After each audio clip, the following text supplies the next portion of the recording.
For more debates, updates, and bonus clips, sign up at thebigconversation.show.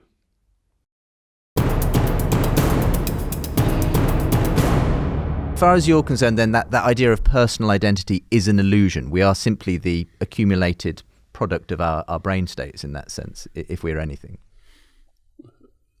It's not an illusion in the sense that there isn't a continuing Keith and a continuing Justin, but it is an illusion if you think that there's a sort of an essential nugget, which is you, which just happens to be in this body or just happens to be in that body. That idea, which is a very familiar idea from religions. Theologically, we might call this the soul. We would. And you've written on the concept of the soul. So what's your view on this idea? I'm all for the soul. I'm all in favor. And this moves on to a second level. The first level of discussion really was whether there are things like perceptions and thoughts and feelings, which you might say could exist, as in Buddhism or as in David Hume, perhaps, as a series of somehow linked perceptions, thoughts, and feelings. And so you've got this without a selfless series. And then, so the second stage is say, well, is there anything that holds this series together? And I do believe, and idealists and dualists too, though I'm not a dualist, but idealists and dualists both think you have to talk about not just a series of experiences, not infallibly known and not necessarily all connected together, but there is something which enables that to be known as a series. So my experiences are the things I remember, the things I look forward to.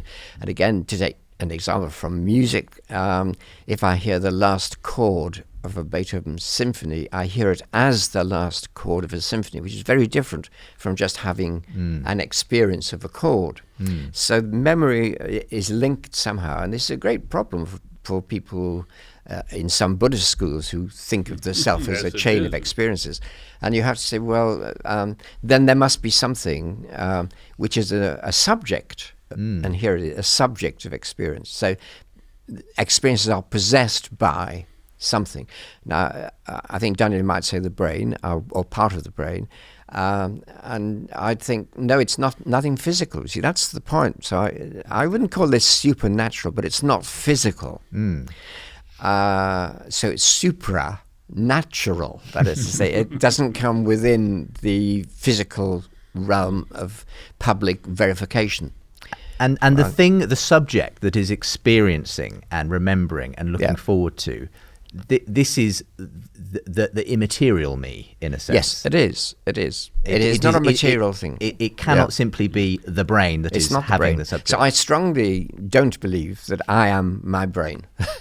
I think my brain is part of me. I do think that. And I do think I'm essentially embodied, right? Nevertheless, I do think I am essentially a subject of experiences. Right. And what's going on when you're having it? And we can't avoid this language of I and you and me. No, it's deeply embedded, as you say, Dan. But nonetheless, you think we're wrong to sort of assume that there is a ghost in the machine, as it were. There isn't a ghost in the machine. What there is information.